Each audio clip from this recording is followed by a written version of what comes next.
Assalamualaikum warahmatullahi wabarakatuh. Alhamdulillahi rabbil alamin. Wa bihi nasta'inu ala umuri dunya waddin. Allahumma shalli wa sallim ala sayyidina Muhammadin wa ala alihi salata ahli samawati wal ardi alaihi wa ajiz ya rabbi lutfakal khafiyya fi amrina birahmatika ya arhamar rahimin amma ba'du. Kaum muslimin, para pendengar, para bersawan, para follower yang berbahagia. Sebelum kita mengkaji kitab Minhajul Aqiyah karya Syekh Saleh Darat, marilah kita membaca surat Al-Fatihah. Mudah-mudahan Allah memberi manfaat ilmu kita dan memberi keridhaan penulis kitab ini, yaitu Syekh Saleh Darat dan juga Syekh Zainuddin Al-Maribari. Allahumma walana al-Fatihah. A'udzubillahi Bismillahirrahmanirrahim. Alhamdulillahirabbil alamin arrahmanirrahim maliki yaumiddin. Iyyaka na'budu wa iyyaka nasta'in ihdinas siratal mustaqim siratal ladzina an'amta 'alaihim ghairil maghdubi 'alaihim waladdallin. Amin. Bismillahirrahmanirrahim. Kemarin pada pertemuan ke-11 telah dibicarakan bahwa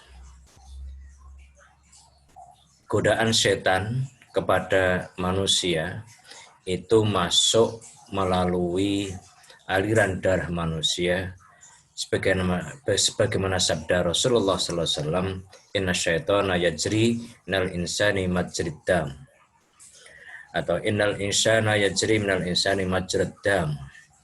Sungguhnya setan itu berjalan di dalam diri manusia melalui aliran darah, maka sempitkanlah tempat jalannya setan dan persempitlah dengan lapar atau puasa. Selanjutnya pada pertemuan ke-12 ini, Syekh Saleh Darat menyambung, maka kapan mengkono moko kinawruan setuhune ninggal karpane hawa lan nulayane hawa yaiku kepalane ibadah lan dadi alamate saadah. Krana ora ana karpane hawa angin maring barang kang nyulayani syariah lan nyulayani itba.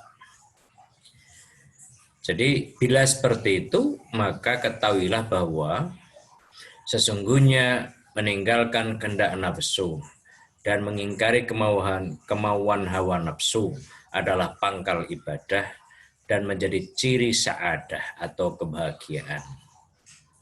Karena tidak ada kemauan hawa nafsu, tidak ada kemauan hawa nafsu kecuali untuk mengingkari syariah dan mengingkari itba atau mengikuti Nabi Muhammad SAW.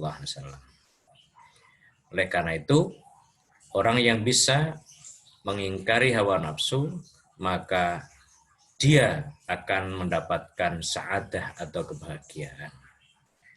Firman Allah Subhanahu wa ta'ala, Bismillahirrahmanirrahim, wa amma man khafa maqama rabbi wa nahan nafsa 'anil hawa fa innal jannata hiyal ma'wa. Dan adapun orang-orang yang takut kepada kebesaran Tuhannya dan menahan diri dari keinginan hawa nafsunya, maka sesungguhnya surgalah tempat tinggalnya. Quran Surat An-Nazi'at ayat 40-41. Selanjutnya Syekh Saleh Darat melanjutkan, masalan, misalnya wong kang nyulayani hawane, setuhune nafsune iku ngajak-ngajak lunga masjid salat, tetapi ne ingkang narik gregahe ati marang masjid iku ngiras ningali lahan utawa ngiras mangan ingkang den senengi hawane, ora kok arah salat, mengkono iku ora. Maka nuli disulayani ora lunga utawa lunga sarta nyulayani karepe. Mongko mengkono iku luwih utama tinimbang salate, krana salat iku ora maksud sejati namung ningali lelahan utawa manganan ingkang kelawan hawa. Mongko kapan mengkono moko ora bisa sampurna asbabus sa'adah angin kelawan arep nyulayani hawa nafsune. Moko sarehne mengkono moko dadi mertelaake Syekh Nadim ing dedalane suluk ilallah taala utawa ilal akhirah krana iku dadi bisa nglakoni takwa lan nedoyo hawa. Jadi orang yang mengingkari hawa nafsu sesungguhnya hawa nafsu adalah mengajak pergi ke masjid untuk sholat. Jadi ini misalnya, jadi seandainya orang mengingkari hawa nafsu, misalnya ada orang mengajak pergi ke masjid untuk sholat, tetapi yang menarik hati ke masjid itu sesungguhnya adalah ke masjid sekaligus melihat lahan sawah atau sekalian makan yang menjadi kesenangan hawa nafsunya. Tidak tujuan sholat semata. Itu tidak seperti itu. Maka kemudian diingkari, kemudian tidak pergi atau pergi dengan mengingkari kehendaknya, maka hal yang seperti itu adalah lebih utama daripada sholat yang tidak punya maksud sesungguhnya. Kecuali hanya melihat sawah lahan atau makanan yang menjadi kesenangan hawa nafsunya. Maka ketika seperti itu, maka tidak bisa sempurna asbabus sa'adah atau sebab-sebab kebahagiaan atau sebab datangnya kebahagiaan kecuali kehendak mengikuti hawa nafsunya. Karena hal seperti itu, maka kemudian Syekh Nadim, yaitu Syekh Zainuddin Al-Malibari, memperlihatkan jalan suluk atau ibadah kepada ilallah ta'ala atau ilal akhirah, karena hal tersebut menjadikan hamba mampu menjalani takwa dan menjauhkan hawa nafsu. Faqala Nadim, inna tariqa syari'atun wa tariqatun wa haqiqatun fasma'laha ma mustilah. Sesungguhnya jalan menuju akhirat adalah menjalani syariah, thariqah, dan hakikoh. Maka perhatikanlah ketiganya yang diterangkan para ulama. Syekh Saleh Darat menjelaskan, setuhune sejatine dedalan ingkang dadi nekakaken maring akhirat, utawa setuhune sejatine kelakuan ingkang dadi nekakaken marang Allah Subhanahu wa taala. Tegese maring keridhaan Allah lan maring rahmate Allah iku dedalan nglakoni syariat lan nglakoni thariqat lan nglakoni ilmu hakikat. Maka kumpule telu iku dadi nekakaken maring keridhane Allah Subhanahu wa taala. Maka to ngrungokno sira kabeh maring kumpule iki telung perkara ing barang kang wis den upamaaken dening para ulama kabeh.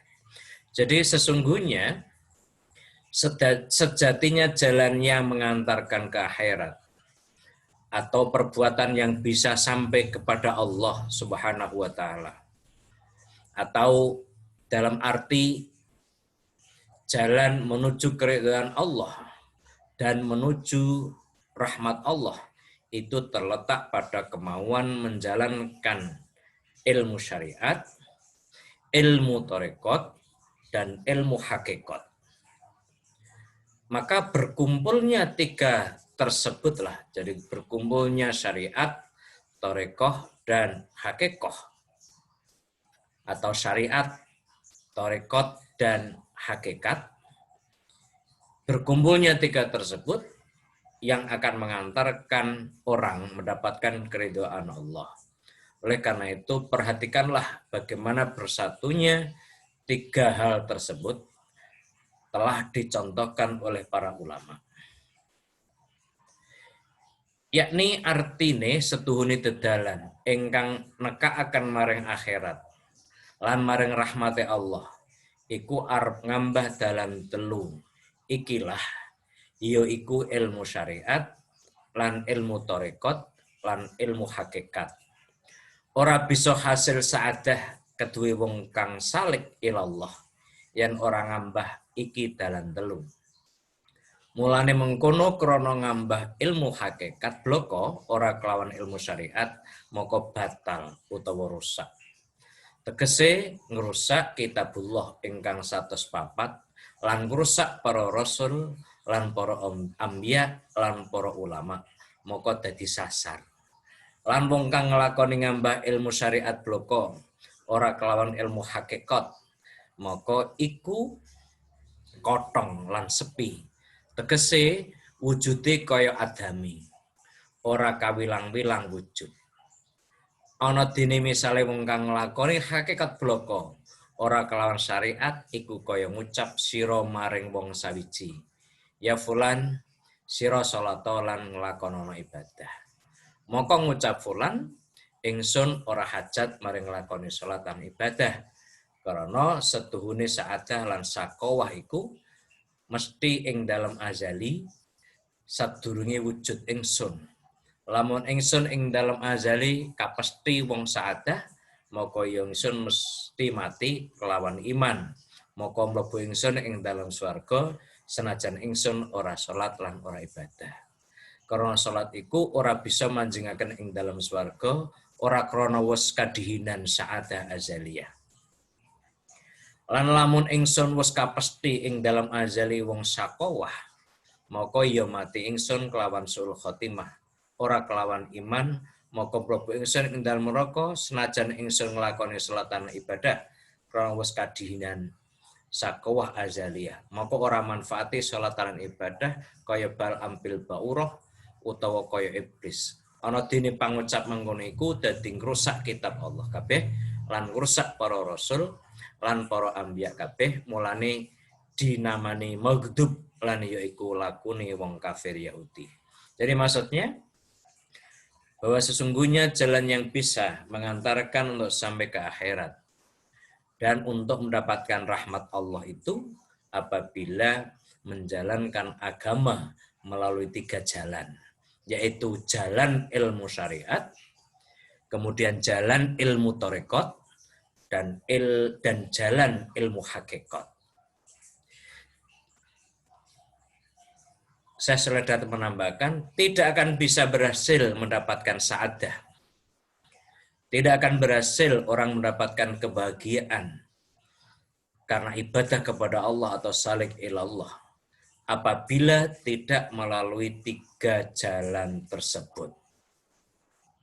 Jadi 3-tiganya harus dilalui, syariat, tarekoh, dan hakikat. Oleh karena itu, bila seseorang menjalani agama hanya dengan ilmu hakikat tanpa ilmu syariat, maka batal dan rusaklah agamanya. Artinya merusak kitabullah yang berjumlah 104 dan merusak ajaran Rasul, ajaran para anbiya, dan ajaran para ulama. Maka orang tersebut menjadi sesat. Itu kalau orang hanya mengikuti hakikat tanpa syariat. Selanjutnya, orang yang menjalankan agama melalui ilmu syariat saja tanpa hakikat, maka orang tersebut juga kosong dan sepi. Dalam arti, wujudnya itu seperti tidak adanya. Tawujuduhu ka'adamihi. Wujudnya seperti tidak adanya. Adanya seperti tidak adanya. Yang tak terbilang, bahkan tak terbilang wujudnya. Adapun seandainya orang menjalankan agama dengan hakikat saja, tanpa melalui syariat itu seperti engkau bicara dengan orang lain. Hei fulan, salatlah kamu dan beribadahlah kamu. Kemudian fulan tadi menjawab, aku tidak perlu melakukan salat dan ibadah, karena sungguhnya saadah atau bahagia dan syakowah celaka, itu sudah ditentukan oleh Allah di alam azali sebelum aku hidup di dunia. Maka jika saya ketika di alam azali sudah ditentukan sebagai orang bahagia atau sa'adah, maka saya akan mati dengan iman. Maka saya mesti masuk surga, meskipun saya tidak sholat dan tidak ibadah. Karena sholat itu bukan tidak bisa membuat orang masuk surga, tapi karena sudah didahului sa'adah azaliyah. yaitu kebahagiaan atau ketentuan bahagia yang sudah ditentukan, dipastikan di alam azali. Sebaliknya, jika seandainya saya sudah tentukan syaqawah atau celaka di alam azali, maka saya pasti mati dengan su'ul khotimah. Bukan karena tidak iman, maka saya mesti masuk neraka meskipun saya menjalani sholat dan ibadah. Hal itu karena sudah didahului syaqawah azaliyah, atau karena sudah oleh celaka sudah ditentukan di alam azali. Oleh karena itu, sholat dan ibadah tidak bisa memberi manfaat seperti halnya Bal'am bin Ba'ura atau seperti iblis. Nah, kaum muslimin yang dirahmati Allah, ucapan seperti itu merusak ajaran semua kitab Allah. Dan ucapan seperti itu merusak semua ajaran para rasul dan para anbiya. Makanya hal itu disebut maghdub atau dimurkahi oleh Allah, yaitu perbuatan orang kafir Yahudi. Ana dene misale wong kang nglakoni syariat bloko, orang ngelirik marang ilmu hakikat, iku kaya lamun nglakoni wong sawiji ing salat lan ibadah. Sejane ora ana namung nejo amrih ganjarane lan mlayu saking siksane. Moko dadi salate li ajlil jannah. Moko mengono iku kotong lan sepi ora kaetung amale salat. Moko ana wujude salat iku kaya adami. Moko ikulah artine atilah. Krana mlebu swarga iku kelawan fadlullah, ora kok mergo amale. Iku ora. Jadi orang yang menjalankan syariat saja tanpa memperhatikan ilmu hakikat itu diumpamakan seperti orang menjalani sholat dan ibadah yang tidak ada niat kecuali untuk mendapat pahala dan untuk menghindarkan siksa. Sehingga sholatnya itu li'ajlil jannah. Jadi sholatnya itu bukan karena Allah, tetapi sholatnya itu adalah untuk mendapatkan surga. Maka sholat atau ibadah seperti itu adalah kosong dan sepi, tidak diperhitungkan sebagai amalan sholatnya yang baik. Wujud sholatnya ada, yang melakoni sholat, yang menjalani sholat, tetapi seperti tidak ada, karena bukan karena Allah sholatnya, tetapi karena untuk mendapatkan surga. Maka itulah arti atilah, meniadakan Allah. Karena masuk surga sesungguhnya hanya fadl atau karunia Allah Subhanahu wa taala, bukan karena amalnya. Jadi masuk surga itu karena rahmat Allah, bukan karena amal manusia. Jadi inilah perlunya kita memperhatikan, hati-hati kita di dalam niat ibadah. Semuanya harus karena Allah Subhanahu wa taala, bukan karena surga atau bukan karena yang lain. Moko hakikate syariah iku piro-piro perintah lan piro-piro cegah. Lan hakikate ilmu thariqah iku tumandange nglakoni perintah lan ngedohi cegah. Mulane den namane dolin lan ya iku lakune wong Nasara. Lan ilmu hakikat iku rumangsane atine lan kerasane atine. Sutune penggawe kabeh iku saking pitulunge Allah Subhanahu wa taala lan saking kuasane Allah. Kawula ora bisa ana-ana kullum min indillah. Maka pangendikane Allah Subhanahu wa taala arah muruk maring kawulane iya kana butuh moko iku ngreksa dohir syariat. Lan pangendika wa iya kana stain iku ngreksa batin hakikat. Lan pangendika ihdinas siratal mustaqim moko iku ngreksa ilmu thariqah. Jadi maka sesungguhnya hakikat amalan syariat itu adalah terdiri dari perintah dan larangan. Jadi hakikat ilmu syariat adalah adanya perintah dan larangan. Dan hakikat ilmu thariqah adalah kegiatan. dalam menjalankan perintah dan menjauhkan larangan. Maka kemudian disebut dolin dalam Fatihah walad dolin. Disebut dolin yaitu perbuatan orang Nasoro yang jangan sampai kita termasuk orang yang dolin. Dan ilmu hakikat itu perasaan hatinya dan kehendak hatinya betul-betul meyakini bahwa sesungguhnya semua perbuatan itu adalah pertolongan Allah dan atas kekuasaan Allah. Manusia tidak lain hanyalah sebagai hamba, tidak bisa mengadakan perbuatan tersebut. Qul kullum min indillah. Maka firman Allah mengajarkan. Jadi kul kullum min indillah, katakan Muhammad, kullum min indillah, segala sesuatu itu dari sisi Allah Subhanahu wa taala. Oleh karena itu firman Allah mengajarkan pada kita dalam surat Al-Fatihah, iyyaka na'budu, itu adalah menurut Syekh Saleh Darat, iyyaka na'budu adalah memelihara zahir syariat. Jadi artinya menjalankan ibadah hanya kepada Allah. Kemudian firman Allah wa iyyaka nasta'in adalah memelihara batin hakikat. Karena hanya kepada Allah kita minta pertolongannya. Dan firman Allah ihdinas siratal mustaqim adalah memelihara ilmu thariqah. Karena kita menjalani atau melakukan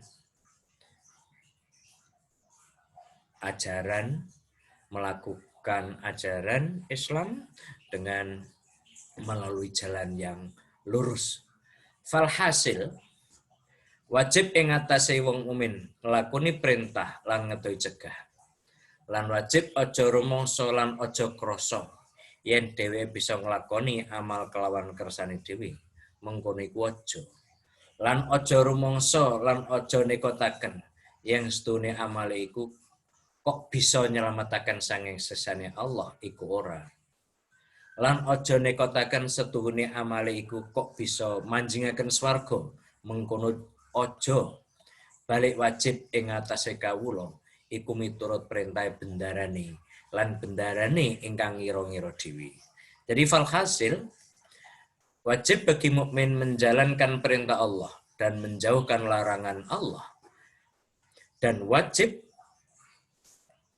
mukmin jangan sampai memiliki perasaan dan jangan merasa kalau dirinya bisa melakukan amal dengan kemauannya sendiri. Seperti itu jangan. Ini pesan Syekh Saleh Darat. Dan jangan berperasaan dan jangan meyakini kalau sesungguhnya perbuatannya itu bisa menyelamatkan dirinya dari siksa Allah. Itu tidak bisa. Dan jangan meyakini sesungguhnya perbuatan itu bisa memasukkan kita ke surga. Seperti itu juga jangan. Tetapi wajib bagi hamba, bagi muslim, mengikuti perintah Tuhan, dan Tuhan sendirilah yang memperkirakan, yang merahmati, apakah kita akan masuk surga ataukah tidak. Jadi kita menjalankan ibadah itu semata-mata karena Allah Subhanahu wa taala. Kemudian bagaimana Allah nanti memberi balasan kepada kita, itu adalah terserah Allah Subhanahu wa taala. Lan ngendika Imam Hasan Basri, ana dene ilmu hakikat iku tinggal ngelirik ganjarane amale, ora kok tinggal amal ora. Mulane ngendika ba'duhum tarkus sholati wajibatun. Tegese ninggal rumangsa duwe amal salat iku wajib. Krana lamun rumangsa kuwasa gawe amal salat maka dadi syarik. Wal iyadu billah. Krana la fa'ila illallah. Wakila wajib salat sadurunge salat munggu hukum syariat. Artine wajib nejo nglakoni salat sadurunge wektune nglakoni. Maka lamun ngucap ingsun ora gelem nglakoni zuhur masalan, lan ingsun ora gelem nglakoni poso Ramadan ing khali durung wektune, maka iku murtad, dadi kafir lamun ingkar ing wujubus salat lan wujubus siam. maka wajib tumandang bil fi'li saknalika mungguh hukum thariqah.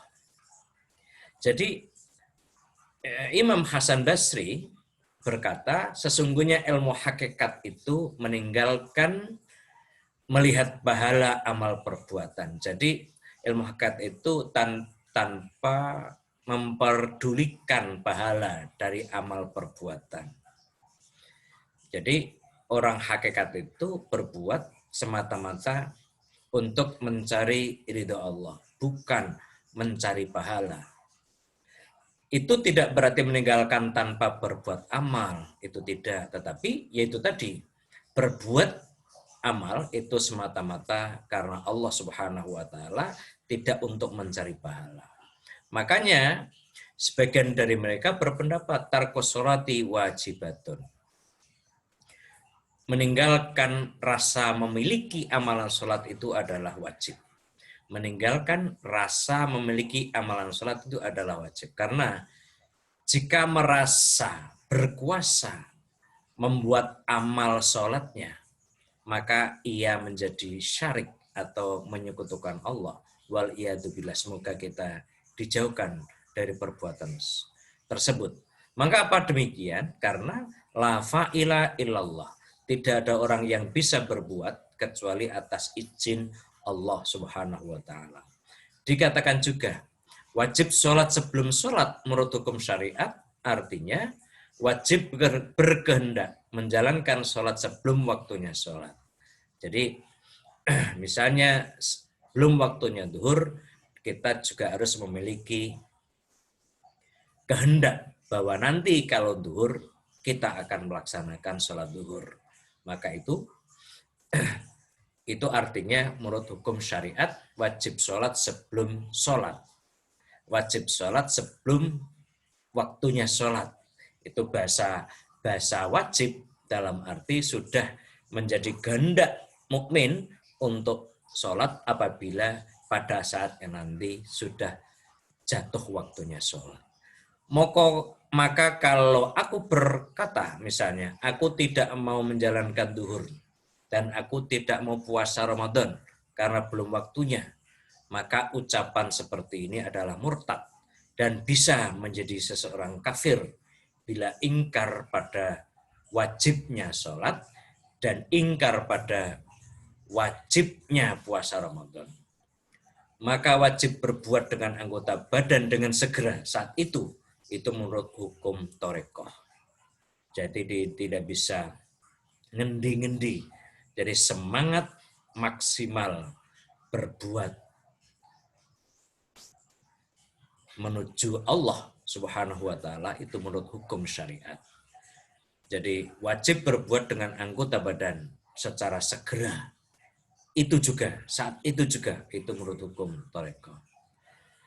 Selanjutnya Syekh Saleh Darat melanjutkan, moko lamun wis takbir lan tumandang poso, moko wajib arep aja rumangsa bisa gawe amal. Balik bisa nglakoni iku kelawan fadlullah. Lan kelawan taufik saking Allah. Mengkono iku mungguh hukum hakikat. Wakilah maknane wis salat sadurunge salat iku artine setune wujude salat ing dalam alam syahadah. Iki iku wis ana pestine kelawan pitulung ing dalam azali. Yen fulan bakal pinaringan taufik salat, maka dihin taufik salat tinimbang wujudus shalah ing dalam alam syahadah. Maka ikulah artine ayat fadkuruni adzkurkum. Tegese wis paring taufik ingsun ing sira ya mukmin ing dalam hukmul azali kelawan sun paring taufik bakal dikir. Maka dadi bisa dikir sira kabeh ing ingsun ing dalam maksane alam syahadah. Sebab wis dihin taufikud dzikri ing dalam azali. Fafham hadil masalah. Moko tatkalane wis weruh sira setune hukum iku telung perkara, yaiku syariat thariqah lan hakikat, maka toh ngrungokno sira ing oleh gawe umpama para ulama ing iki telung perkara. Jadi Jika sudah takbir dan segera puasa, maka wajib untuk tidak merasa bisa membuat amal perbuatan, tapi orang bisa melakukan perbuatan itu semata-mata karena fadlulillah, karena fadlullah atau karunia Allah, dan karena taufik Allah Subhanahu wa ta'ala. Seperti itu menurut hukum hakikat. Jadi menurut hukum hakikat, orang tidak bisa menjalani sholat atau ibadah, dia bisa menjalani sholat ibadah itu semata-mata adalah fadlullah atau taufiqullah. Kemudian tentang makna sudah sholat sebelum sholat, itu maksudnya sesungguhnya wujud sholat di alam syahadah di dunia, itu sudah ada ketetapan di alam azali. Kalau si fulan akan mendapatkan taufik sholat, maka taufik sholat atau hidayah sholat itu lebih dahulu daripada adanya sholat di alam dunia. Seperti itulah makna ayat fadhkuruni adzkurukum. Maksudnya, aku sudah memberi taufik kepadamu wahai mukmin di alam azali. Yakni sudah aku beri taufik zikir kepadamu, maka jadi engkau bisa berzikir kepadaku di alam dunia. Sebab sudah lebih dahulu taufikul zikri di alam azali. Fabham hadil masalah, fahamilah masalah ini, maka ketika engkau sudah tahu sungguhnya hukum itu terbagi 3, yaitu syariat, thariqah, dan hakikat. Oleh karena itu dengarkanlah dan perhatikanlah perumpamaan-perumpamaan atau contoh-contoh yang sudah dibuat oleh para ulama tentang 3 hal tersebut. Mudah-mudahan Allah memberi kesempatan kita untuk mengkaji lebih jauh tentang syariat, thariqah, dan hakikat di pertemuan yang akan datang. Marilah kita tutup, mudah-mudahan manfaat. Bismillahirrahmanirrahim. Subhanakallahumma bihamdika asyhadu an la ilaha illa anta astaghfiruka wa atubu ilaik. Wa afu minkum dan siratal mustaqim. Assalamualaikum warahmatullahi wabarakatuh.